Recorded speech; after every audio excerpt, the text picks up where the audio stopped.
Niba ukora crypto trading nkuzaniye amakuru meza. Iyi ni BDU Trader Bot AI igufasha gukora trading ya crypto yawe mu buryo buri automatique amasaha 24. Iyo ukinjira kuri website ya BDU Trader nuko nguko ibimeze muri kubibona. Ibifite sign in ndetse na register. Iyo ari ubwa mbere uje kuyikoresha ukora register. Iyo usanzwe uyikoresha bivuze ko ufite account ukora kuri sign in. Kuko ari ubwa mbere tugiye kuyikoresha tugiye gukora kuri register. Ni hano mu nguni ukanda hano kuri register, hahita haza poto imeze gutya, ugashyiramo amazina, first name. Njyewe nitwa Jemve.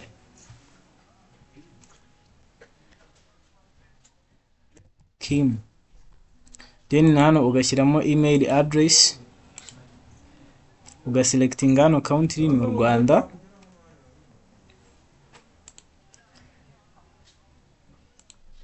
Hano ugashyiramo nimero ya telefone.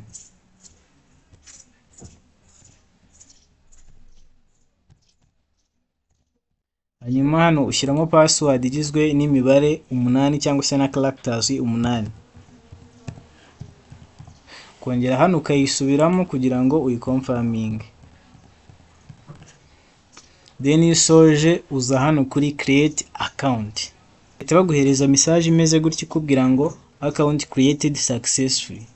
Nukuvuga ngo ahangaha wituza kuri email yawe ukareba message bakohereje niyo activation link. Tuza muri email yawe, hari igihe message bakohereje kuri email utayibona muri inbox, wituza muri spam niho akenshi biri, ukaza ukayifungura. Urabona hari link baba bakohereje uri bukoresha wa activatinga account yawe. Iyo umaze kubikora gutyo uza hano kuri activate my account, ugakirikaho ugategereza. Urabona ko ahangaha nyine bahita batuzana noneho account yacu yabaye activated successfully. Ahangaha tugiye gukora sign in. Icyo dukora ni iki?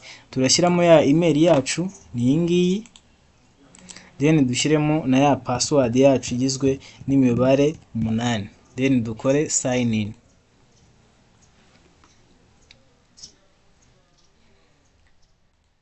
Ahangaha urabona ko twamaze kwinjira hehe? Twamaze kwinjira muri account yacu yo kuri BDU Trader Bot.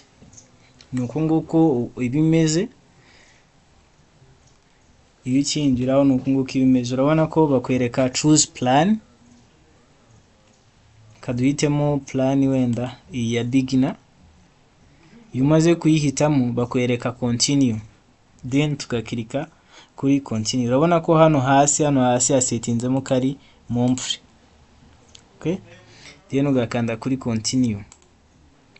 Iyo umaze gukanda kuri continue bakwereka noneho ese ibintu tugiye gukora ni mu kwezi kumwe, ni mu mezi 3, ni mu mezi 6 cyangwa ni ku mwaka. Uhitamo bitewe n'icyo ushaka. Wenda urugero reka duhitemo amezi 3, then nanone ugakanda kuri continue ngo ukomeze ku yindi step. Ahangaha noneho ni kuri referral program. Nimba hari umuntu wagutumiye gukoresha iyi BDU Trade, ushyiramo ahangaha code yiwe cyangwa se link yiwe ashobora kuba yaguhaye, nibyo ushyiramo ahangaha kugira ngo nimba yagutumiye aze kuba yabona komisiyo nyine yuko yagutumiye. Hanyuma iyo usoje n'ubundi ukanda kuri continue to payment. Wamara guhitamo method of payment ugahita uzanga none kuri continue. Tuza gukoresha Tron network, tuza gukoresha smart chain cyangwa se Aptos network, biterwa n'ibise. Nimba uhisemo Aptos network uhita ukomeza, bahita bakwereka link ahangaha. Hanyuma hano iyo hageze nyine mu gihe waba umaze kwishyura, iyo umaze kwishyura uploadingamo hano proof of payment, warangiza ugakanda kuri submit.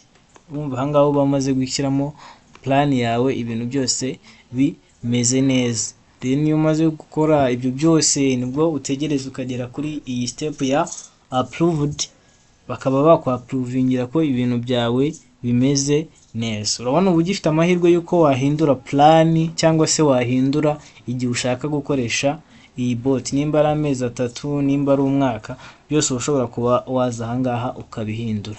Nuko rero iyi video trader ikora, urabona ifite step zigera muri 5. Hari guhitamo plan, igihe, hakaza referral, hakaza payment method uburyo ugiye kwishyuramo, then hakaza approved, kuba bakwaprovingira ko utangiye gukoresha video trade.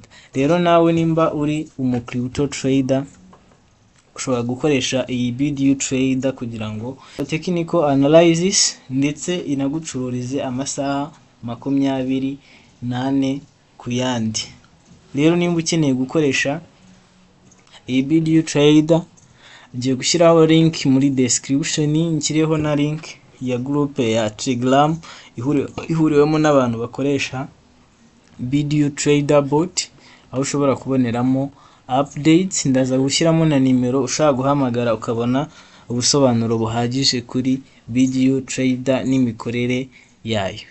Mwakoze kudukurikirana, Imana ibahe umugisha. See you in the next video.